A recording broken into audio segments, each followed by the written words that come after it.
Hey guys. Hey guys. Welcome to Mundane Miracles podcast. Episode 1. Woo. Since this is going to be our first podcast, we're just going to kind of introduce ourselves and tell you guys how we met and all of that fun stuff. So I'll let Mariah start. Okay. I'm Mariah. I am an Enneagram 5. I met Angelica many moons ago. Several years ago. Probably over 10. Definitely over 10. I met her through her sister, Erica. Hello, Erica. Erica and I met on Twitter, which is crazy to think about. Doesn't even exist anymore. It doesn't even exist anymore. R.I.P. Twitter. I had this little Anon account back in the day, back in my high school days.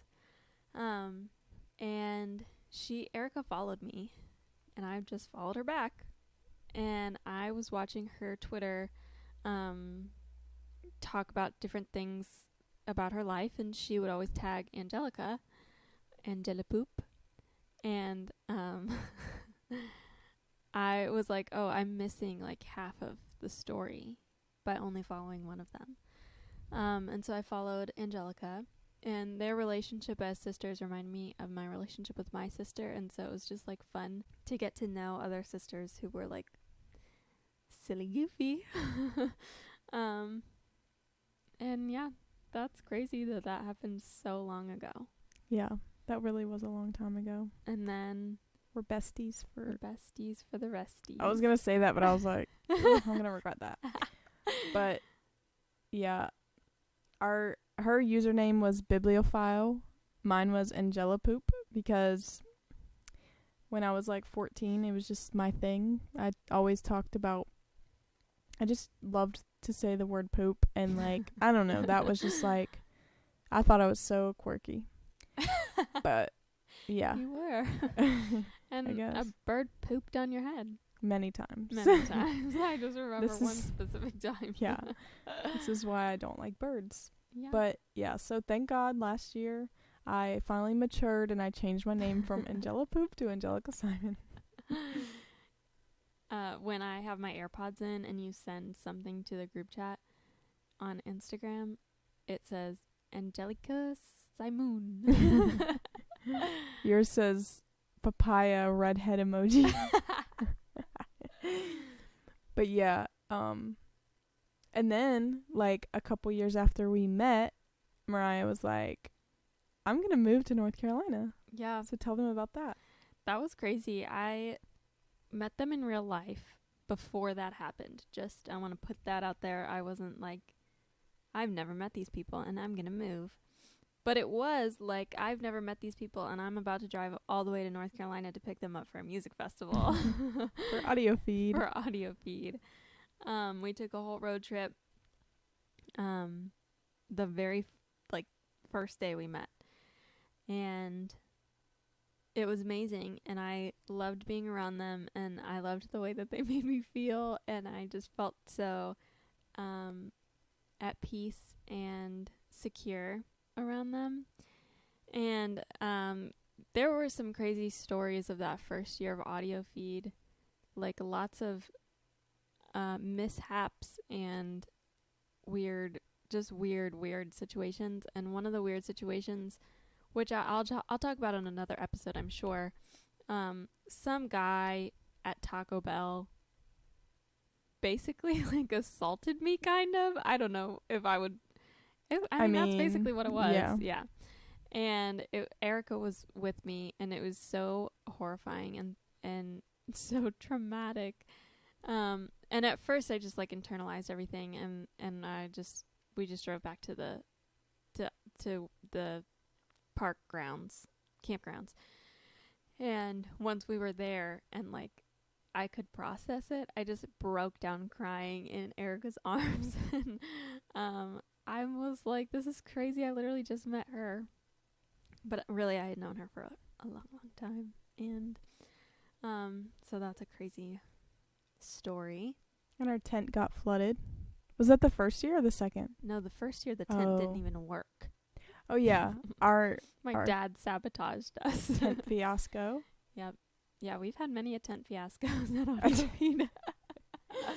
Yeah, so we ended up having to stay with some person we never met before. We just stayed in her tent with her, like...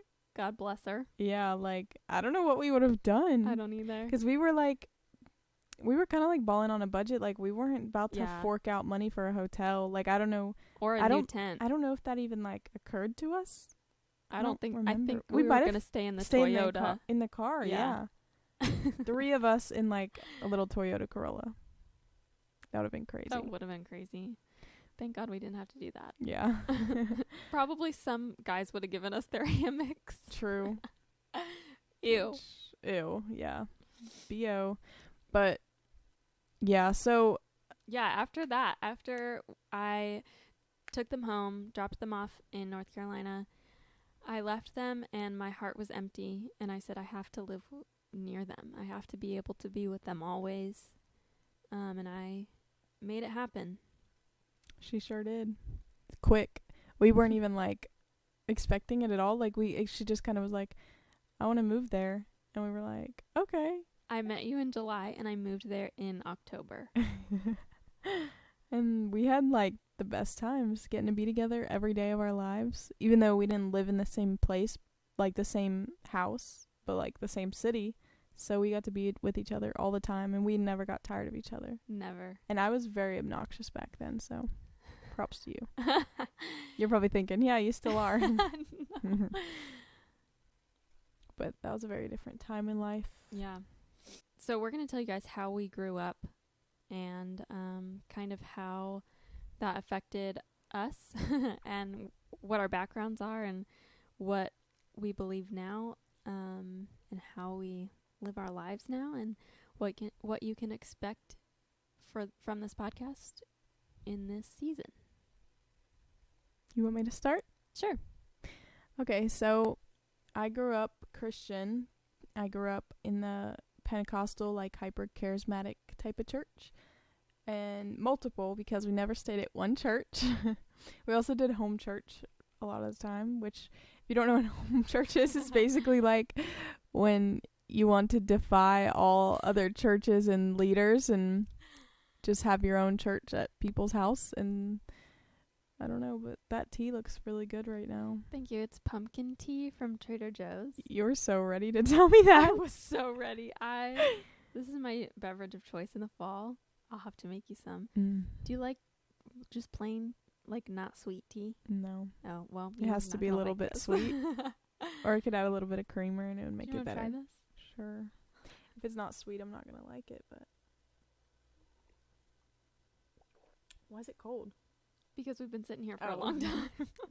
That's actually delicious, though.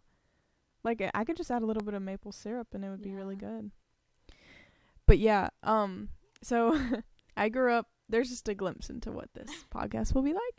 But yeah, so I grew up in that, and I just thought that that was the only way. You had to be, like, doing the most at all times, or else you weren't really a Christian. You were just, like, lukewarm. If you were Baptist, non-denominational, like any of those, like, other denominations, you weren't filled with the Spirit. Yeah, you literally weren't. Like, it was just known, just like Pentecostals would always judge everyone else, especially Baptist. But anyways, so I just grew up thinking that, like, that was the way. Like, you have to be over the top, you have to do the most, you have to be emotional and all these things. And, like, recently I've just been kind of learning a lot about how simple God really is and how we don't have to do any of that other stuff.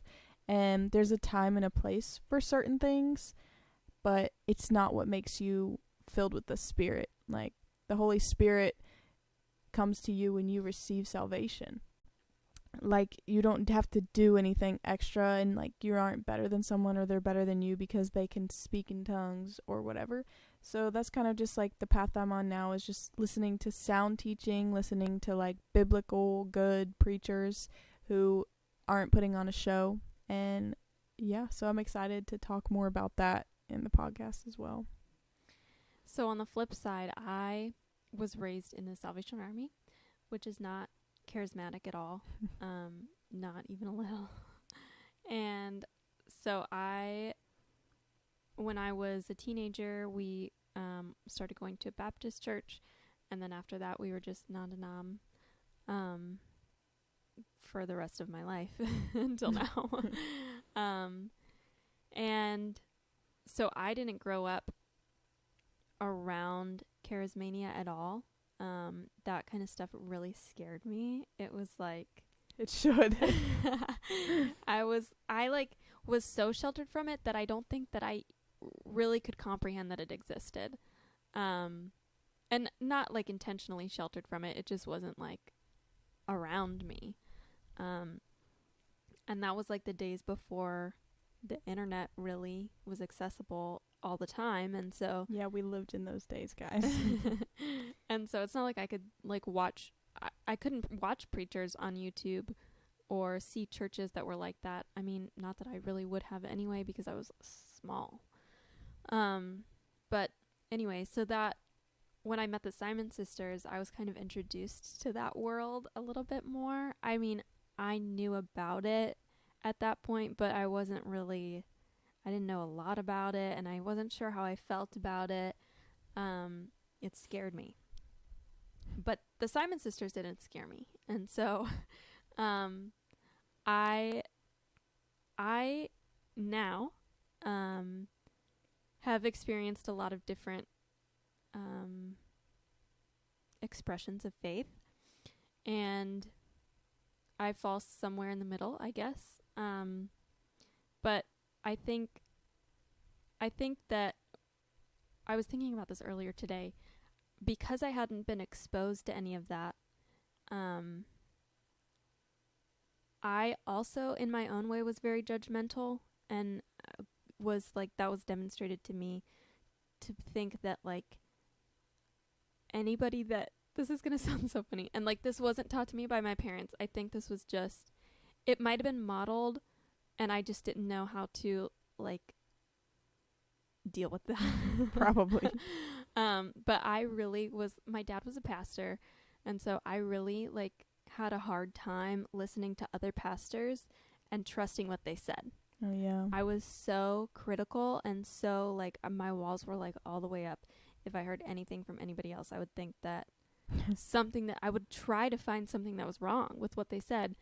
And it wasn't until I became friends with the Simon sisters that I like my horizon started broadening. And I think you guys like helped me overcome that a lot, because I like was able to see, oh, there is like I don't have to be wary of every single person. Yeah. And then when I started going to Life Church in Salisbury, I remember the first Sunday sitting there, I was like, my guard was so all the way up. And I remember like feeling God tell me like, just relax, like just see what you can get from this sermon, and don't think that everybody's a false teacher. Just like embrace it, glean from what you can, and like, this guy's preaching the word, and so like just learn something, please. Please. And so anyway, I think that like really, in a roundabout way, like your defense when you were younger, your defense of charismania helped me to like loosen up a little bit. And so anyway, what I want to say to you is, and I was going to say this to you earlier, and I wasn't really planning on saying it on the podcast, but I'm just going to do it, is that I think like those years when you were like, I guess deceived seems like the wrong term, but like you look back on those years and you're like, oh my gosh, I can't believe that. Like, I can't believe that I ever believed that. And I can't believe that I went through that. But like, I want to encourage you that God redeems those like wasted years. Yeah. And they weren't like wasted, because they influenced me and like led me to where I am now. And wow. I know that like that my influence from you guys also influenced Catherine in a lot of ways. And yeah, anyway, it's just a snowball effect, and I think that God can use things amazingly. It was a mundane miracle. It was. It's so funny you say that you were so like distrusting of other pastors and you learned to like kind of loosen up. Yeah. And I feel like I'm like the opposite, where I was like, it's just kind of like pretty much any pastor that kind of had a good message. It was like, listen. Yeah. Like, I go to your church, I'll listen online, whatever. And now I'm just like so like cautious, like, because I don't know, I kind of feel like you have to be in a sense. Mm-hmm. But definitely, we should always be testing everything. Yeah. And I also feel like there's just like so much fakeness and so much that you have to really look out for. Like, even if you're going to tithe or whatever, like, you want to make sure you know where that money is going. You want to make sure that you see them actually helping the community, helping the church, helping people, and not just the pastor has a nice house and a nice car and his congregation has nothing. Yeah. That's another good way to tell is if they got a new nice outfit on, which this is something we're going to get into a lot, like certain, maybe. Financial choices. Well, certain like preachers that have shown those things and who are like more well known, but maybe we'll never name drop, but you could probably figure it out. But it's not like they're gonna come for us. Yeah. Hey, you never know. True. If they want to send us some of that money they get, I'll take it. But yeah, I mean, I think that it's interesting to see how we both have arrived where we are. I feel like we're pretty on the same page with a lot of stuff. And it's just funny to see that we grew up so differently, and God has led us to this point together. And also we've tested our faith, and I know you hate this word, I'm going to say it.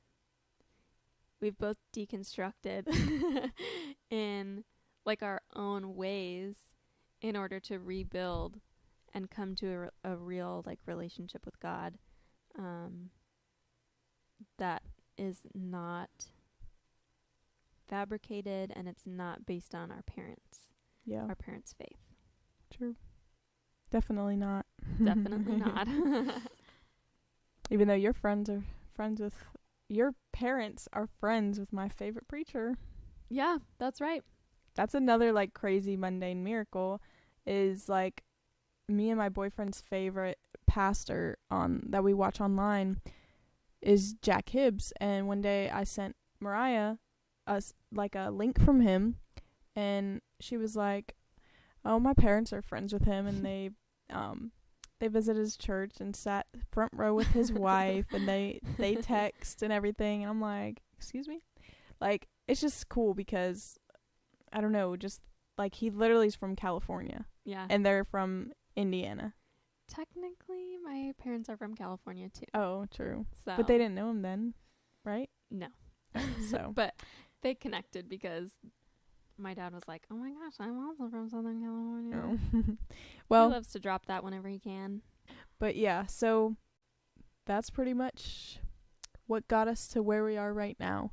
And now we're living together in Kentucky, and this was the perfect opportunity for us to start our podcast. We kept having these amazing conversations when Angelica first moved in, and we already wanted to start a podcast, but then when we started having these conversations, we were like, why are we not recording these? Exactly. Like, we should just have the camera constantly rolling, like the mic's on, everything.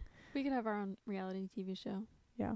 Well, not really reality, because the stuff we talk about, people wouldn't want to hear. Yeah, you're so right. They would be like, oof. You're not talking about drugs and partying?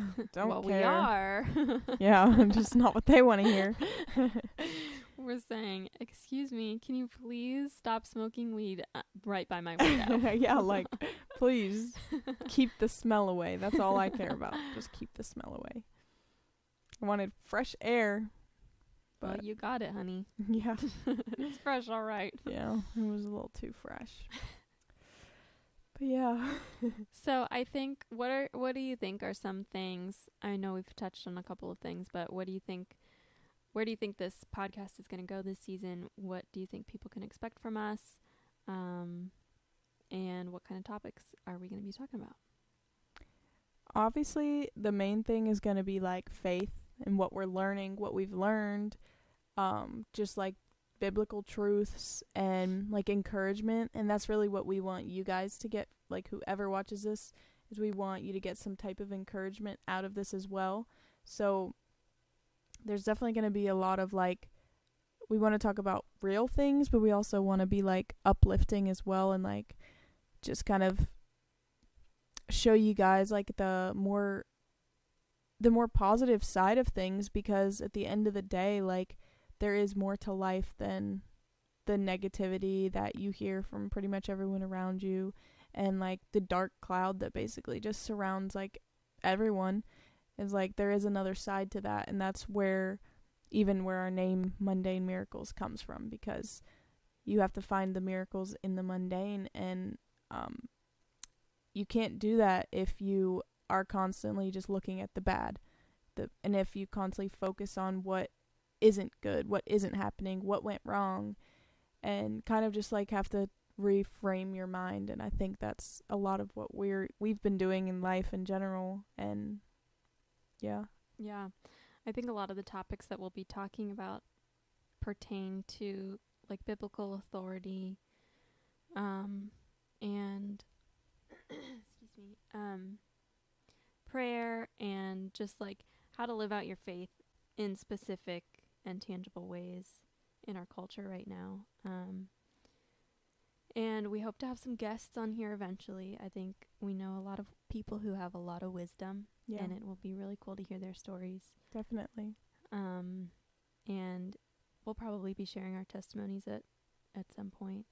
And also just like fun stories that we have together, yes, we or have so many just stories. Like anything. Like just we really have so much that we can talk about. So it's going to be fun. It's going to be encouraging, but it's also going to be like teaching you something, I think, in pretty much every episode. At least that's what we're going to try to go for.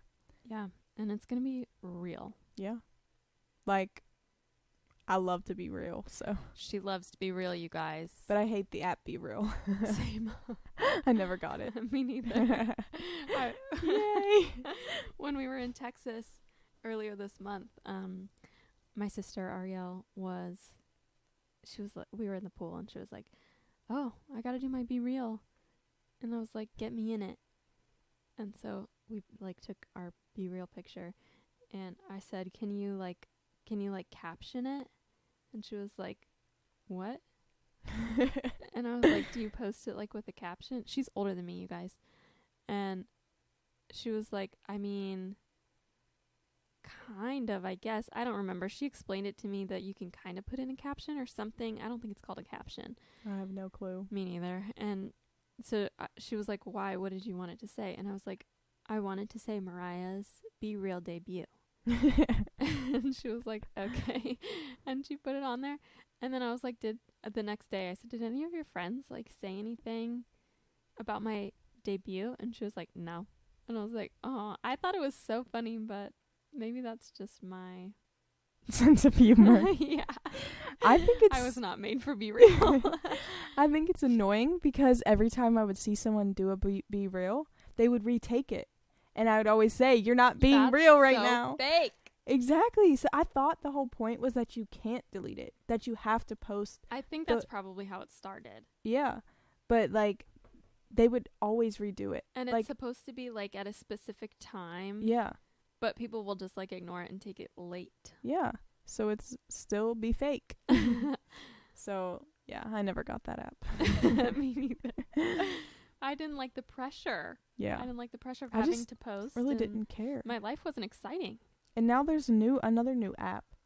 What's that other one that came? Or is it just X? Is that what everyone was sharing on their like? Oh, Threads. Oh, Threads. Yeah. Like what? I didn't get that. I didn't either. Like I couldn't care any less, honestly. I know, 'cause it's like, it was like it's in direct competition to X, But then, like, if you read the terms and conditions, I don't know, kind of sketchy. If you want to delete your Threads account, you have to delete your whole entire Instagram. Really? Yeah. I didn't know that. Yeah. Glad I never got it. Yeah. Yeah, well, they're just trying to get into our stuff more and more and have control. Well, they can get into my stuff. Give me some targeted ads. I haven't even had Twitter in years. Now it's X, obviously, but like Twitter wasn't even something on my radar. So Threads. Yeah, we all got off it at the same time. We all took a break from Twitter at the same time. Me and the Simon sisters. And I never came back. Angelica never came back. Erica and I kind of came back, but it was like so boring when we came back. We were like, this is not what it used to be. I did have Twitter for a while when I was in my Harry Styles phase. Harry Styles One Direction phase a couple years ago. And I used it for that. But other than that, Twitter, gone. I still have it on my phone, just in case. Yeah, I still log in like once a year just to keep my account. Yeah. Like active. Yeah, because I want to see some of those memories, even though there's very dramatic memories on Twitter. But yeah, and what really sucks is that I have Time Hop, and when Elon Musk took over Twitter, he ended the relationship between Time Hop and Twitter. I don't even know why. I don't even know why either. So they like can't access the archives like they used to, and so now I don't see on my Time Hop my tweets unless I had them screenshot to send to you guys. So because like it has my pictures. Yeah. And so that is like a big bummer because I used to love looking at old tweets. I know. I used to too. I mean, I haven't used Time Hop in a couple years, but still, whenever I did, yeah, it was like I just loved the memories, except for some of them, like I said, some of them were I didn't want to be reminded of, but oh well. That's a part of social media. It's on every app. Part of growing up. Yeah. At least you did better instead of That's true. being like, wow, I'm in the same exact place as I was. Yep, you can measure your own success based on your own self Yeah. and nobody else. That's how it should be. But not anymore. Thanks a lot, Elon Musk. Yeah, so that's our message for today. Thanks a lot, Elon Musk. Billionaires are unethical. Save the sea turtles. Ow. Still getting used to this, guys. But yeah, so pretty much that's all for today. We're just going to close out with our question that you should get used to hearing. Yeah, that you should get used to hearing, which is, what was your mundane miracle of the week? That's a good question. Yeah, honestly, I didn't think of mine yet. I didn't either. I think, oh, you know what? I can think of something. It happened to me this morning. I had a mundane miracle where I decided to make waffles this morning because Angelica has been talking about how much she wanted waffles and it sounded so freaking good. And so They were so good. I got up and I made waffles this morning, and I didn't have enough oat milk to make this big, huge batch that I accidentally made. I was looking at the recipe and I was like, that seems like a lot of flour. And that seems like a lot of milk. But I am too tired and too lazy to like try to cut this recipe in half. So I just made the whole entire thing. We'll be having waffles for days. But my mundane miracle is that I didn't have enough oat milk. But I had some oat milk, and then we had some pumpkin oat milk creamer. And so I used some of that for whatever milk I needed, and then I just added like pumpkin spice seasoning. Seasoning sounds so weird. I know. Pumpkin pie spice is what I added. Pumpkin pie spice. And